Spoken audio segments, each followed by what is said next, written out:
Check it out, man. Mark I tone bender. That book is amazing. Isn't it incredible? Why don't we go and do a tone bender special, but do it at Macaris in London? Killer idea. Hey guys, Josh here. I hear you're going to Macaris in London to do a special on tone benders. I'd love to come along if that's okay. I won't get in the way, I promise. I just want to see the magic happen. Let's go.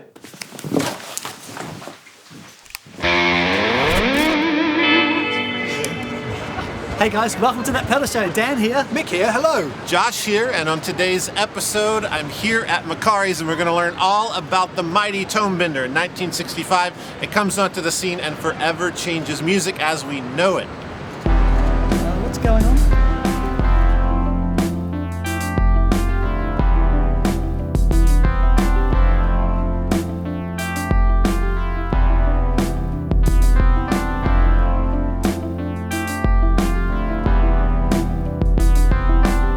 So here we are in the famous Macaris music store in London with Anthony Macari. So Anthony, tell us a little bit about the history of the shop. Well, Macaris kind of started in the 50s. My uncle was the manager of Vox, Jennings, and after a few years he managed to get a shop with my dad. And this is actually the 9th location of Macaris, the 9th shop. Tell me more. This is amazing. Well, been here all week.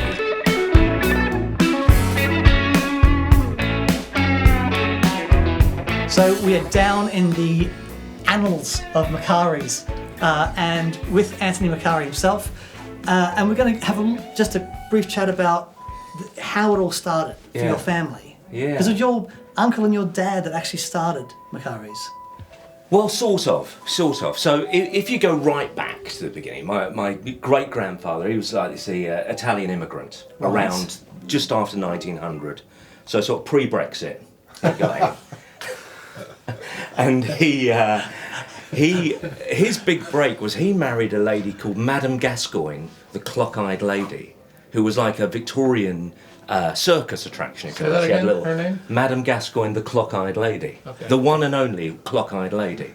So she had little markings around her eyes that apparently looked like clocks. And I've never seen, it was before photographs really, so we don't really know what they were like. All We've got a pretty good image of that actually. Yeah. Yeah, okay. Wow. We know she was never late. But so my grandfather had this very successful variety show that toured England. But of course what happened in the 50s was cinema came along and all the theatres started to close. And so he opened a little music shop. But at the same time, his two sons, Larry and Joe was my dad, Larry was my uncle, they had... Well, the big one was Larry got an invite to work at Jennings, which was Vox from Tom Jennings. So that was 1956. I've still got the letter from Tom Jennings because Tom Jennings was a big fan of his playing. So he invited him to go and work at Vox to teach accordion. He ended up being the sales manager there, and that's where he did all the stuff for the Beatles and the Stones and the Shadows. He brought the first Strat ever into the UK. Well, after Cliff Richard. Cliff Richard brought the first one in for Hank. Larry brought Bruce Welch's in. Via the Jennings shop. But of course, with the Italian thing, Italiano, we want the family business. So he ends up wanting the shop with my dad, and they got the opportunity to open this little shop in Denmark Street. It was the first music shop in Denmark Street. Wow. So before that, it was publishers and studios and writers and agents. But they opened a little music shop, and a couple of the guys from Vox, notably Gary Hurst, I believe Dick Denny as well, came to him and said, look, we've got this new idea. Tom thinks we're insane. You know, it distorts the sound. He said, we've been trying to get rid of distortion for years, but the kids are going to go mad for it. Do you think we could sell it? And they sat down, they plugged it in and went, and sat down and said, what should we call it? And in my office there's two bits of paper, the patent applications for the words fuzzbox, which is the first thing they thought of, and tone bender. And they went with tone bender. And of course they were in a tremendous place in the middle of London. The Two Eyes Cafe was down there, which is where all the skiffle bands played. And of course all the rock and roll bands, or what was going to become the beat boom, all the bands came into central London and visited Macaris. My dad would say, "Have you heard this, young man?" And they'd go, and they'd go, "Buy one." Yeah, and rest is history, really. What year was that, Anthony? So that was 65. 65? Yeah. Wow. Yeah, late 64, 65. And it's really is pretty amazing because it changed everything, Fuzz, I think. It, well, it changed how music was made, and it changed how people listened to music. It changed how people reacted to music. They started, you know, picking up chairs and smashing things when they were listening to you know, records. And you know, if you want to take it, if you want to get really serious about it, it was kind of quite a big social change Yeah. when Yes, of course. distorted Yeah. rock guitar happened. Where were they built? Where were the early pedals made?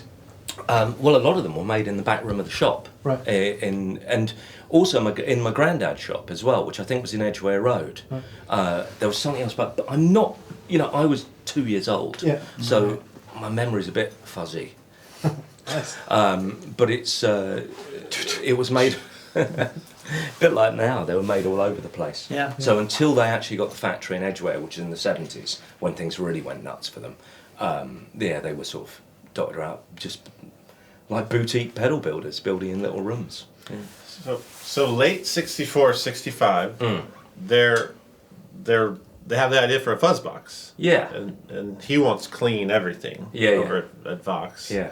Where'd the idea come from? I mean, you have the Maestro in America. Yeah, it was the Maestro basically, but in the form, Larry told me they had an SG bass with the buzz tone in it, which is basically an FZ-1. Yeah, it is. Yeah. So I think they took that circuit, which I think was 3 volts, and they changed a few things, beefed it up, and so it's a funny thing because people always say, "Well, who invented the fuzz box?" Well, no one really invented the fuzz box because it was there on the pages of a physics book. You know, the real deal was putting it in a box and plugging a guitar through it. So, you know, the origins of the circuit probably go back way further. You know, but the in England, putting it in a box and selling it, that was definitely Solar Sound in Denmark Street. What were the first bands to use, like first big artists to use the tone bender? Well, we always say the first hit was Keep On Running. So it was Spencer Davis Group, and when you hear that lick now, it does. Even now, it sounds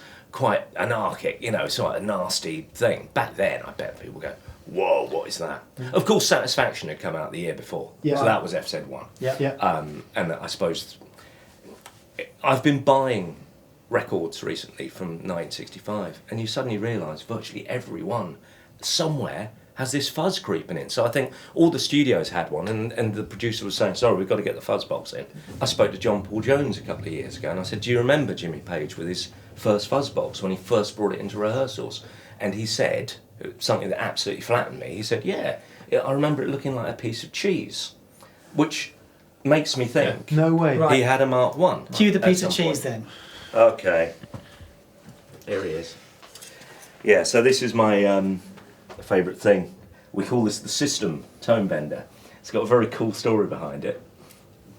I got it off a guy who was in a band called The System. So he's got The System when he was 14 years old. Punched in the side of it. And he won this in a competition in beat instrumental. And I prized it off him. He really didn't want to sell it, but I gave him a big sob story that I had to have it. You made him an offer And he couldn't refuse. I did actually. Ah, yeah. but he didn't understand, did he? No, he did all right. But no, I feel very, very happy that I've got it. And of course we've replicated this pedal right down to the tiniest capacitor. So I think, you know, the new version of it, people call it the System tone bender. So how cool is that? Right. A pedal being named after your band when you were 14 years old. So who built these? This was probably a Gary Hurst built one. Okay. I would have thought. And you've told me that later, some more of your family, your mother? Oh, there was all people getting involved. Just all kinds of people. Well, my sister told me that. She said, you know, back my dad was getting my mum to wire things together. I think, you know, the demand was quite high, so all members of staff were trying to put things together. My mum, I don't know if they worked. You know, well, God bless her. She Maybe worked, those but she are the wasn't good around. ones. Yeah, Maybe yeah. they are. The rare one that people try and get is the Texas Instruments one. Yeah. And the funny thing is, it's not really a great transistor. It's really temperamental. It's really difficult to get the right gain and leakage. But of course, it's a bit of a holy grail transistor. But that's the big difference. Well, and obviously going to the Vera board and the straight arrangement on the Mark II is the big difference. But this is, I suppose you'd call it quite a primitive circuit. Yeah. But my God, talk about getting it right first time. The Mark I definitely does something that nothing else does. Yeah, but this is the first ever 9-volt. Yeah. You know, because it was 2 pencil batteries. Oh, we're talking germanium, are we? Is that, Oh, yeah. You have to forgive my ignorance. Please. Yeah, it's 3 transistors. The first transistor's like a buffer type scenario, right? I'm testing, I'm checking, making sure I'm right. Yeah. Buffer, gain, tone. Yeah, and then into, I mean, the Maestro was 3-stage. This is 3-stage. They couldn't sound any more different. Yeah. That's the crazy thing about these fuzz pedals with so few parts. Yeah. You move a couple things here and there, and it's like wildly different.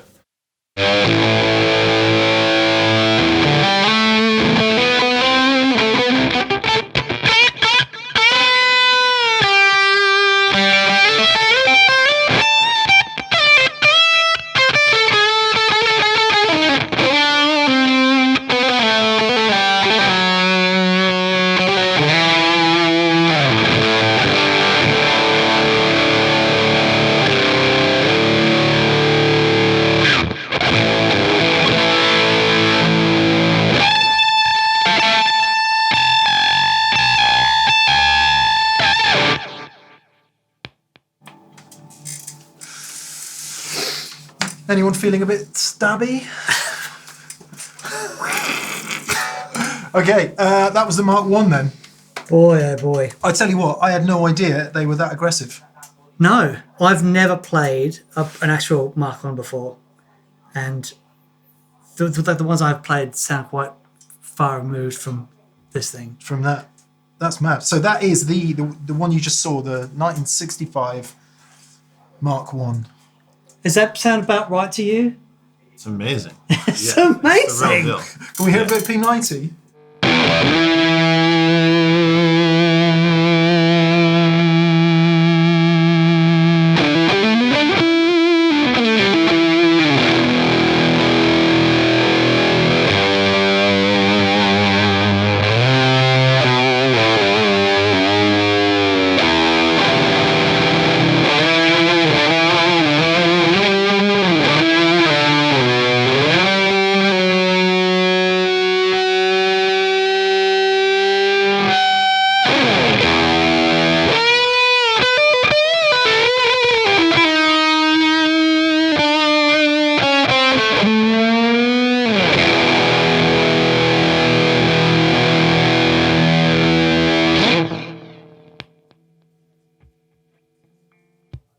I had no idea it had that much kind of, because that sounds like modern gain to me. Yeah. You can play some post new metal on that. Yeah, that's not going to happen right now. Cool, nice collector's choice Les Paul here, number 4, I believe. Oh, cool. Yeah.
pretty good pedal. 1965. It's wild. 1 year before this is the clean, jangly Beatles on the Ed Sullivan Show. It's a little hard to like go there, because this is like, it's like burn the house down and no hostages. It's crazy. I'm struggling to see. It's like, if that was the really popular stuff at the time, you walk in here and you hear that, how do you instantly go, oh yeah, I've just written a tune, that's going to sound fantastic. Yeah, right. You know? Yeah, because people are like,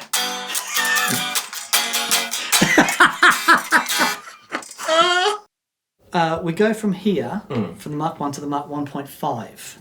Well, sort of. Sort of? Yeah, Okay. sort of. Because the 1.5 is a really hazy thing. Right. It's very difficult to actually explain what was going on. The way it works in my brain is that the Mark II was Gary's circuit. Okay. I think the 1.5 was Dick's circuit, you see. Right. You see, that's what I think happened. too. Don't quote me, I'm not the I think- orator, Yeah. but that's what I think. Right. And I think also they were this thing was really popular. So they called the Gary Hurst one the professional Mark II. Two, yes, okay. And then the 1.5s often didnn't have anything, it just said tone bender on them. Right. And I think a lot of the time they were selling them to other companies, not necessarily putting them through Solar Sound. So something like that. Okay. It's really hazy. But the fact of the matter is, it's become a thing. I mean, of course, it wasn't called the 1.5. Yeah, of course. You know, Yeah, I yeah. know. Yeah. Let's call it the 1.5. No, that didn't happen. Sure. So, so it's just a pedal. I mean, to be honest, I wasn't even aware of it for years. Right. That's amazing. Until the fuzz thing went berserk, and Right. everyone started saying to me, "Oi, you've copied the wrong pedal, mate." What's fascinating to me is the exact same circuit as Dick's circuit and a Vox distortion booster. Well, there you go. In the 1965 Vox catalog. Yeah. So if you pull that, it plugs in. Yeah. Pull it apart, it's a 1.5. Yeah, yeah, Right. yeah. It's there's no way around it. But Yeah. it's silicon. Let me pull a couple out. Yeah, I'll bring yeah, them yeah, up. yeah. Oh, just a couple. Yeah. Just a couple. It took me 7 years to find one. Here we go. Oh, here we go. So there we go. So there's a 1.5. Yeah. Or what we call a 1.5. Right back then it was called a tone bender. So this collector is tell me if this story is correct. Yeah. I've gone down the black hole here a little. Okay. So there's a collector named Dennis Johansson or Johansson. Yeah, yeah. And he's just collecting them all, and he thinks this is an MK2. Yeah. Opens it up, notices why are there not 3 transistors? Is that the story you've always heard? Yeah, yeah. Yeah. Okay. It's just and that was like And in he the called 90s. it the 1.5. Yeah. In the Oh, okay. 90s. Yeah. Wow. Yeah, like- so 1.5 like wasn't think- coined until much later? yeah. 1.5 is from Dennis Yeah. naming it that from his collection, knowing it was like a missing link, like some weird and that's hazy. Yeah, so there's early ones we did where the print's slightly wrong and the tone bender logo's too thick. They're made by Dick Denny. So now we're into the 1.5 circuit, and we go from 3 to 2 transistors. Yeah, to Basically, 2. a fuzz face. But technically, according to what I thought and what he said, is this circuit really predated Dates. that. Yeah. I yeah, mean, okay. the circuit. It was the Vox, the Dick Denny Vox distortion booster type circuit. So 2 stages. And this, I think, and a lot of people would think, this is probably what Mr. Arbiter had, and Sure. it's very similar. That's where that thing came from, potentially. This is really similar to the like the 66, 67 Vox tone benders, the black ones, the hammer gray ones. Right. So this is the original 1.5, but it still has the original. The cylinder 9-volt. Yeah. It's like a strange little. And we're out of those particular batteries, but we have the new 1.5, Goldie. the Goldie. So this is from Dynamic Audio Manifestations. David Main. Sell.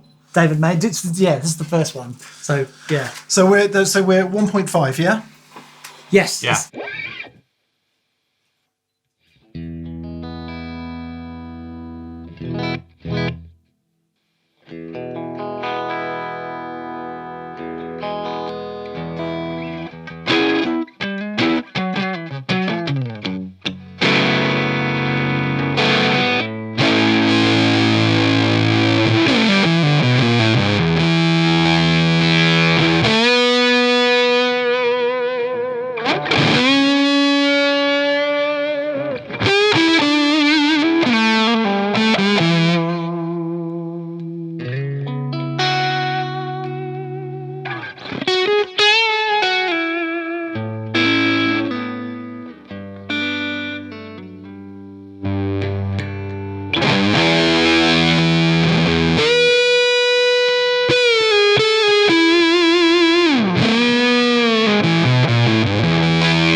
so good. I was, So this is most likely what our Arbiter had. Makes the fuzz face. Right. And the main difference is, what's really cool is this rolls off more low end. Yeah. The fuzz face allows more in. Yeah. And I think if you like a fuzz face, you should buy this.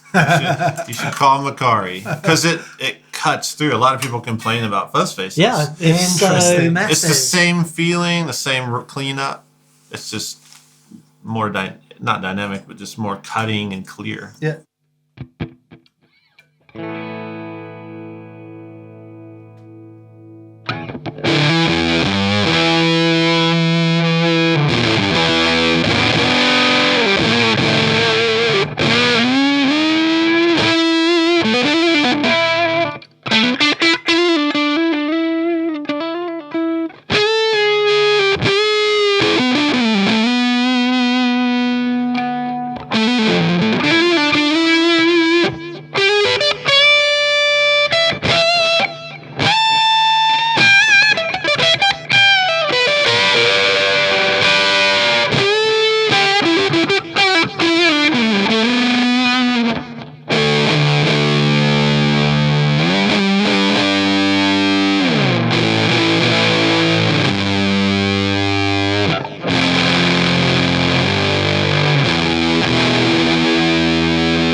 Lincoln. That bottom end thing is really interesting because we've got, the maps here are quite loud. Yeah, we should say it's a Cornell Plexi. Yeah, like a 18 or 20 watt 1974 or the 2061. It's that kind of circuit. Mm-hmm. And a 1974 100 watt Plexi, which is hardly even on, but it still sounds pretty cool. But when you hear just the clean sound of these amplifiers.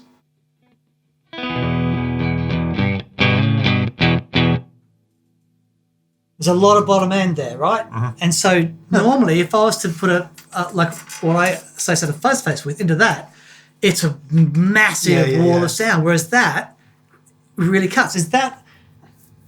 I want to hear a humbucker with this circuit because I understand why the humbucker works really well with the Mark II, but I want to hear just what that tightening of the bottom end does with the humbucker. If only we had one. Oh, Daniel. heavens! Wow. It's like we're in a guitar shop. This lovely collector's choice Gibson Dave Paul edition guitar.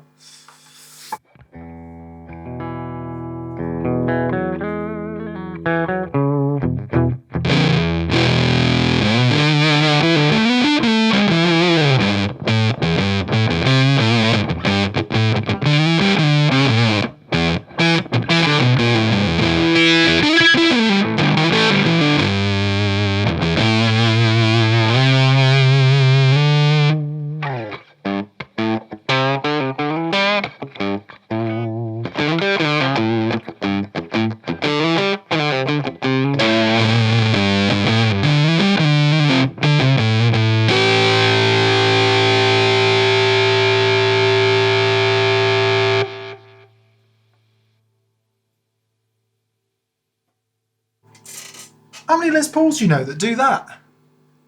Clean up. Watch.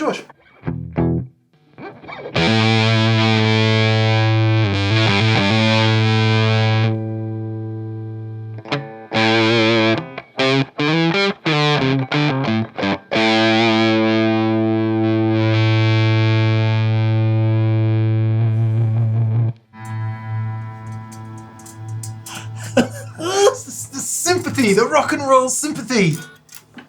Don't get that for your blooming Kemper, do you? It's a great pedal. This is going to be my favorite pedal. I don't know though.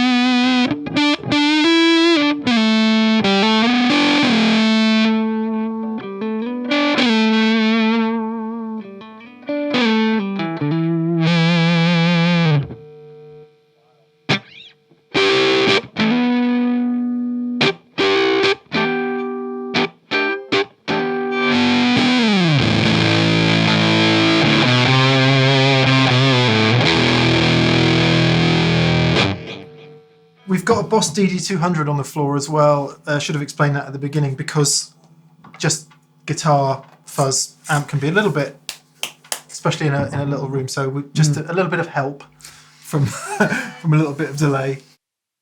Now it gets better. Because Vox was here as well, right? Vox was, Right, or no, Jennings was About right 10 here. yards away, yeah. Yeah. Just right here. Oh, stop it. So of course they also started making Whatever. pedals for other companies. I'm not. It's fine. Have you been here before? I have. Every time I'm here, there's something else in there. I've In never that seen room. this. So cool. I've never seen. So what's that this? ever. What's this? The So- fuzz bug. Rangemaster Fuzz Bug. So this has got a 1.5 circuit in it. Rangemaster, of course, was a trademark that belonged to Dallas. Right. Dallas 1.5. Yeah. Dallas Fuzz Face. Yeah. So What this year? So this is around 65, 66. So Rangemaster is 66, spring of 66. The Arbiter, treble booster. Yeah. Were these Dallas just Arbiter. common terms? Because you've told me before as well, like just tone bender was A thing just they a said. common, like Yeah. that was just, you're bending the tone. Yeah, bending the tone. So interesting. Mastering the range. Yeah. I guess I'll take that if you don't need it. Put it on there. I think we should start a little. And I better grab a Mark II, otherwise Yeah. the story isn't complete. That just that.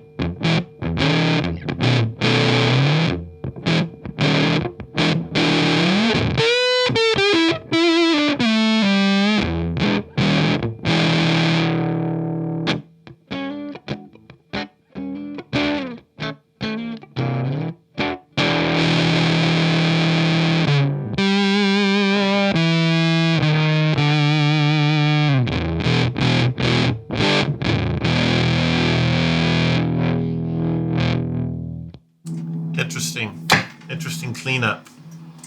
I thought it would clean up. Yeah, yeah. It's so kind of a sputtery. Yeah, right. Yeah.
That is definitely doing that loads of presency high end when you roll the volume down. Yeah, So but it's still gated. Yeah. Yeah. It's like the crispy fuzz face thing, but it's like the MK1 Right. Velcro thing.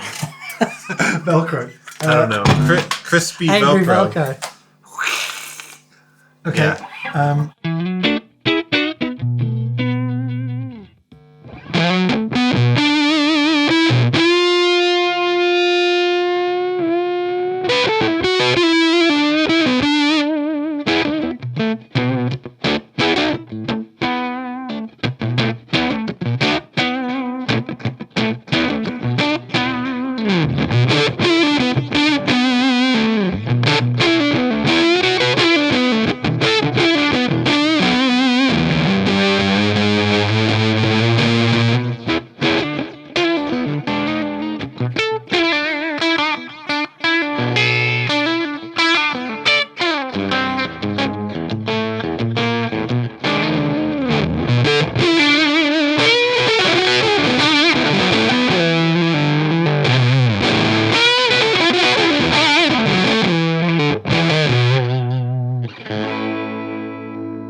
Strat wins.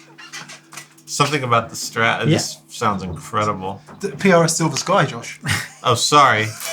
It's a Strat-shaped object. Sorry. SSO. Actually, it's not. This is nice. This is one of the nicest ones They're I've played. really great. I don't know who the guy is though. So that's these are two Mark IIs. That's a short circuit board, and that's the one that most people know. But yeah, interesting how different they look. But that's why it just nobody knew. I mean, if you look at that, you just think it's a different print too. Yeah. Yeah. Sadly, we've lost a lot of the people Yeah. who were involved. You know, Yeah. my dad and Larry aren't here anymore. Yeah. Dick isn't here anymore. You know, it's. But Gary's there somewhere. But the trouble is, it was a long time ago. Yeah. Yeah. You know, and I'm sure a lot was going on. Yeah. And you know, to sit down and remember how many transistors or how many pedals you were delivered that day must be very difficult. You know? Also, the original pedals that Gary was building were in a wooden box. Yeah, the very first. The very ones, yeah. first ones. Oh, wow. And he made about Brilliant, 100 of those. I'd take that with a pinch.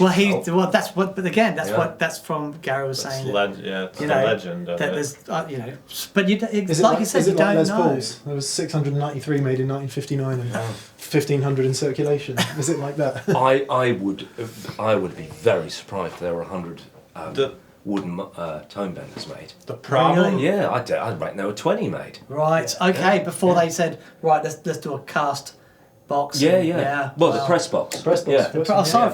of course. Yeah, right. As a pedal builder, so like JHS is 13 years old, and people email me pictures of things I forgot I built. Yeah. Like Yeah. and that was Yep. 13 years. And because you do, like you're saying, you're like, I remember just starting, just paying bills and just trying to make a living, and nobody's sitting there with a spreadsheet. And I can't even imagine, like, you know, Gary Hurst trying to remember 1965. So, my sister Maria, she's a bit of a squirrel, and she keeps things. That's why I've got the receipt okay. for Jimmy Page's tone bender, because she kept it in a little packet on the shelf. Well, she also kept these. So these are the check stubs from 1965, paying Gary for the tone benders. But there's a problem. There should be 3. There's one missing in the middle. Oh, no. But we can sort of, you know, work it out slowly. So, you know, as you go through it, I haven't got my glasses on, but it will suddenly say,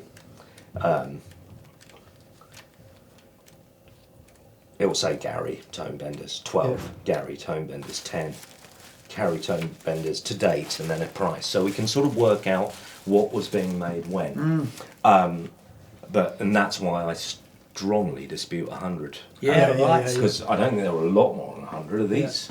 Production only really took off when they got to this case, Pro Mark IIs, and then of course into the press pedal case. Then it went berserk. Yeah. So when we get to professional Mark II, what is this evolution pretty quick?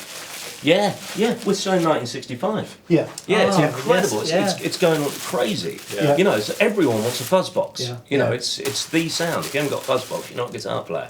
And then so we said Mark 1 was 3 transistor, and then it went to 2, and it's changed a bit in 1.5s. And you're saying this was 65. Yeah, 65, 66, Okay. we're on here. Yeah. But they're all, you know, that happened first. These pedals are all at the same time, really. You Yeah. can't. It doesn't run in a. You know, not it doesn't go linear. 1.5, Yeah. 2. We call this the 1.5 not because it appeared in between these, but because it's got less transistors Just now. needs Yeah.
could have done that in 66, 65.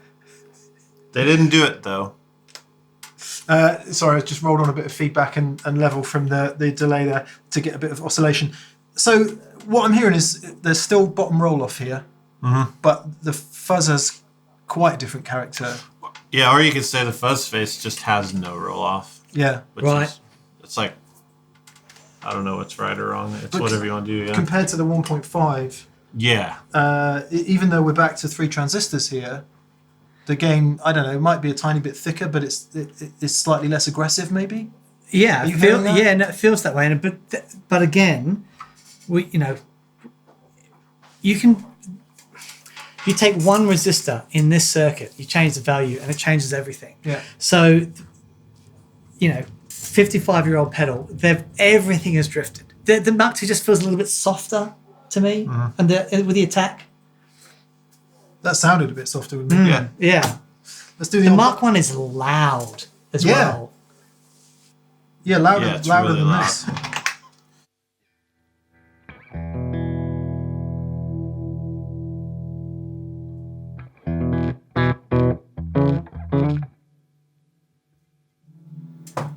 We have to hit the Marshall when it starts to crackle.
See, that cleans up to just a nice mid.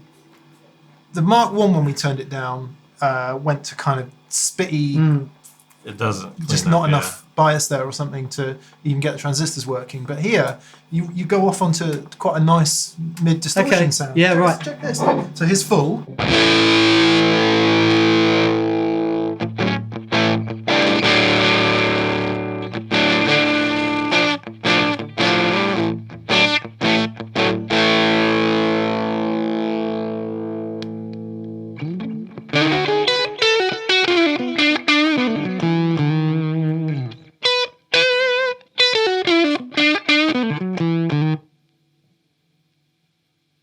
It almost sounds like a distortion plus or something. Yeah, like a DoD 250. Totally playable. Yeah. Completely playable. Josh, you haven't had a go. That's very wild. I really like this guitar.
There's like a strange, like, it's a distortion pedal when you want it to be. Are you saying... But it's a fuzz. Like, yeah.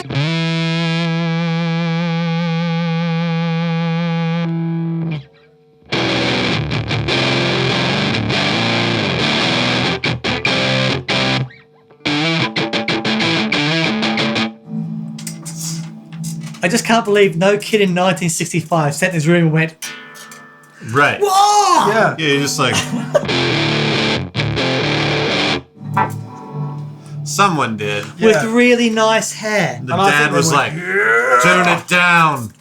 Turn it down, son. What is At all. nuts about that is, you know, having been through tremendous number of distortion pedals over the years, that's one of the best distortion pedals I've ever heard. Really cool. Just with the volume knob turned down a bit. Yeah. That's killer. This is a rotor sound that we call a Mark III. Mark III, yeah. Yeah, so a Mark III and a Mark IV, they have the same circuit board inside. Right. So really, we call this shape case a Mark III. Okay. And this shape case a Mark IV. It's Right. just cosmetic. Yeah. Yeah. Okay. So. Because I have a Park sound that looks just like this. Yeah, great pedal. Yeah. Yeah. Love it. But I suppose that's kind of important because it's what Jimmy Page used after the Mark II in Led Zepp. So another element here that's a deep, dark rabbit hole is the OEM. So original equipment manufacturing. So Solosound is exploding in London here, all these artists, and then all these other companies want stuff. Jim Marshall wants stuff for Park Sound. You got Rotosound wants stuff. So Solosound's making all the other pedal brands, a lot of them, Yes, yeah. which is really interesting. I suppose it's a bit ahead. It's like a monopoly. Yeah, I never really thought about it. Yeah, because as you get on a forum or collectors talking, a lot of people, they really think it's like this competitive people across town. Yeah, right. I mean, Arbiter was, that was a thing, but you guys were making your own competition, and it wasn't really competition. You were making all the tone benders. Yeah. Super Fuzz, Carlsbro, Rotosound. Yeah. It's pretty wild.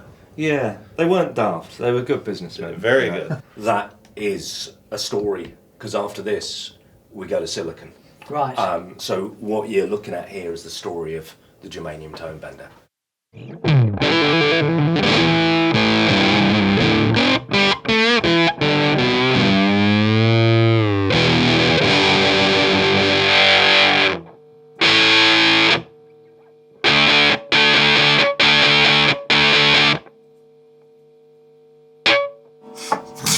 You don't like that?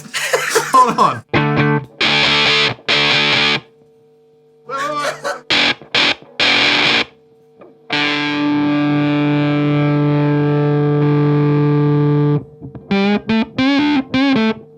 That's kind of amazing you can do both of those things. Yeah. So we've skipped forward. The old Mark IV, some wires fell off. The perils of vintage gear, right? So it's been repaired. So we've got a new Mark IV, which is the Solar Sound Tone Bender Mark IV. And what you just heard there was Josh demonstrating perfectly how a really trebly sound can sit in a mix beautifully. Right? Yeah, I mean, yeah. It was cool. I mean, you've heard that sound. You've definitely heard that Well, sound on it's records. on records. Yeah. But this is one of your favourites, right? Yeah, the 4 MK4, MK3, same circuit, different enclosures. You see it with the Roto sound. You see the Park Fuzz, Carlsbro, the onomatopoeia says fuzz. Yeah, it's the kind of last era germanium in the 70s, 73, Right. 74.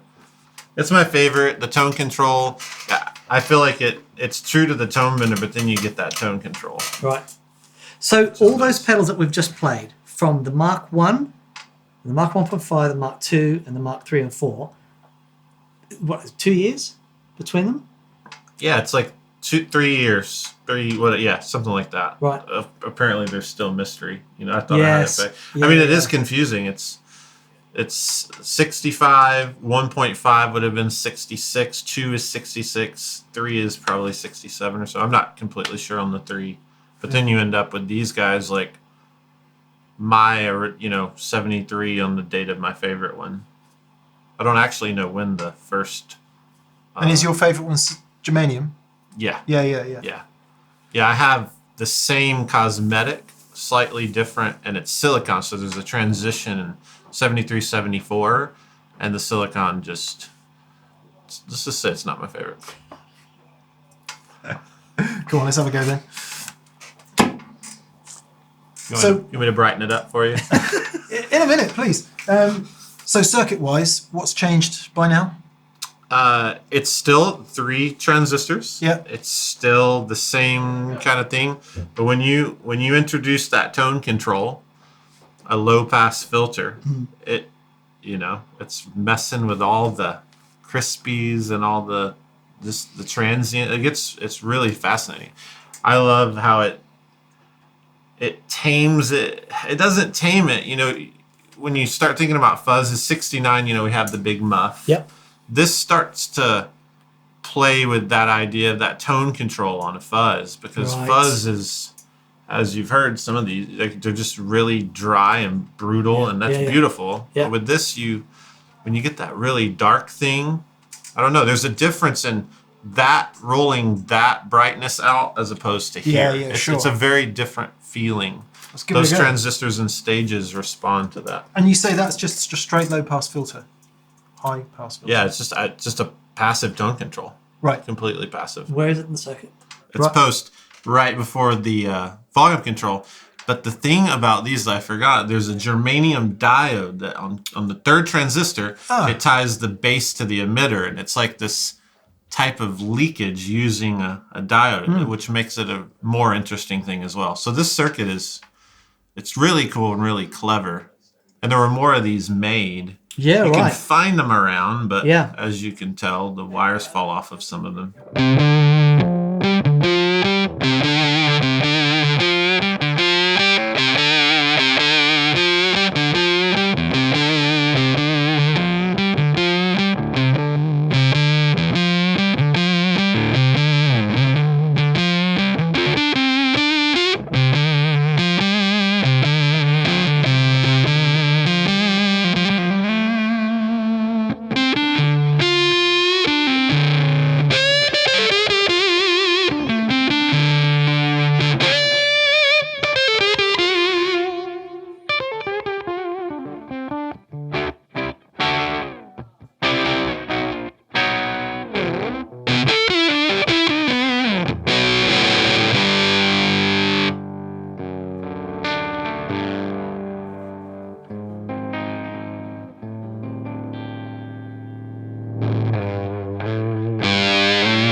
That is absolutely incredible. Really killer.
Oh, man. I take back everything I said. This is my favorite. It's like the perfect. To me, this is the dream distortion fuzz. Right. How dumb was I to say I like the 1.5 more? That the golden 1.5 is really amazing. Yeah. But this is like this is my favorite. Just hearing those huge chords, and it's like what a Big Muff wants to be. I said it. Yeah, right. It just feels amazing. Yeah. Yeah. it's been a learning experience for me today because I know, fuzz face is my thing and I understand fuzz faces and I love fuzz faces. And I kind of understand where the big muff sits chronologically and the way that sounds different. I didn't really know much about tone benders. So having the kind of the sheer crazy opportunity to play this real old stuff, it's a real education because they are so their own thing. Oh yeah. Yeah. And that the thing I find most surprising about that is that when you consider that those circuits are so primitive compared to what we know now, and we're talking about 2 and 3 transistor fuzzes, they sound so different. Yeah. And they react differently. Yeah. And you like you're saying, you think you're talking 55 years. Yeah. Right? But it still totally holds up against anything. 55 years. When you were riffing on this earlier, that you could hear that in a modern metal record, couldn't you? There'd be no. Oh yeah, the tones are right there. It's really crazy. Yeah, it's like Michael J. Fox, playing at the prom or whatever in Back to the Future. Yeah. It was there the whole time. That's mad. Okay, so I think what we need to do. First of all, we need to say a massive thank you to Anthony and the guys here at Macaris for letting us come down. We've totally disrupted their shop. They've closed off the bottom floor for us for today. So yes. We're forever in debt for that. It was really kind of you guys to do that. Thank you. It was amazing. And for the history lesson. And of course, Josh, always cool to see you. Yeah. It's good to be here. I've been awake for 26 hours maybe. He's literally just got off a plane. Yeah, I feel good. If I said anything a little off or crazy, it's fine. And we should follow up with we'll be back at base, get a bunch together, and do that. But it feels like a whole new rabbit hole to run down. So, gentlemen, highlights so far. Well, having a real Mark I tone bender. This thing here, I'd never actually seen one. Yeah. Let alone. I'm not sure that it's real. So that was great to play with that, but the Mark I for me, the original Mark I, just it's just such a massive part of history, and hearing those early Mick Ronson tones and stuff, and it's like that mid range that thing has, and the way it works with humbuckers especially, just so magic. Josh, so, yeah, I like almost every pedal. I love these though. These are very good. Can I go on a little builder soapbox? Yeah, please do. So what he is doing here, just carrying on his family tradition, he's like obsessive in like the most amazing way.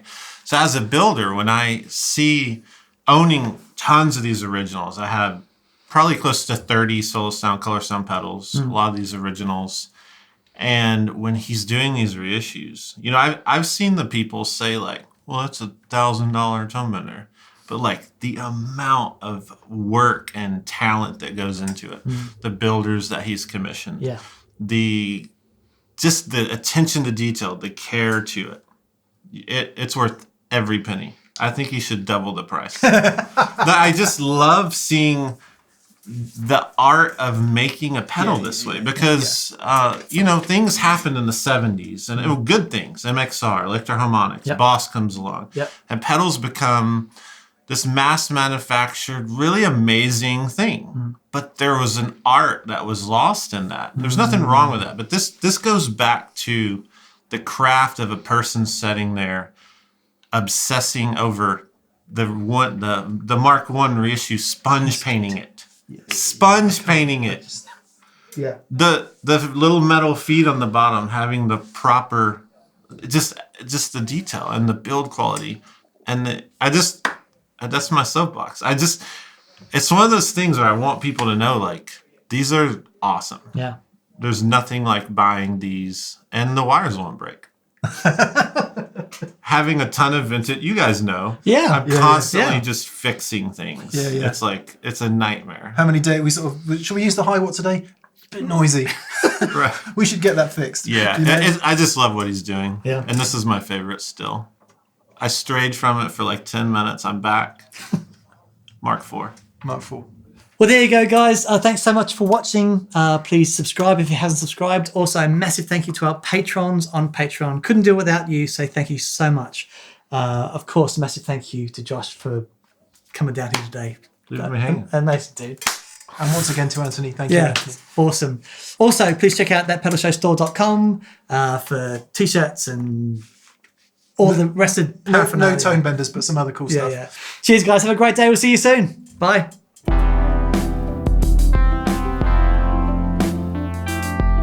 2 years before the Solus Sound Mark I hit the market and forever changed music as we know it. A taste of honey plus other succulent and tempting morsels as tastily purveyed by Ackerbilk Esquire hit the market with the able assistance of Mr. Leon Young and his celebrated Spring Chorale. 1963 was a good year, and it paved the way for what would become rock and roll fuzz and everything you saw in this show today. It's an important album. My favorite track is probably Fancy Pants, or I don't know, Nature Boy. That's a good one. EMI knew what they were doing, and you're gonna know what you're doing if you listen to this. Did this change music forever? I don't know. Did it cause fuzz to come into existence? Probably. Are you gonna listen to it tonight? Absolutely. Check it out, and in the comments below, just let me know what your favorite song is and why it's Fancy Pants.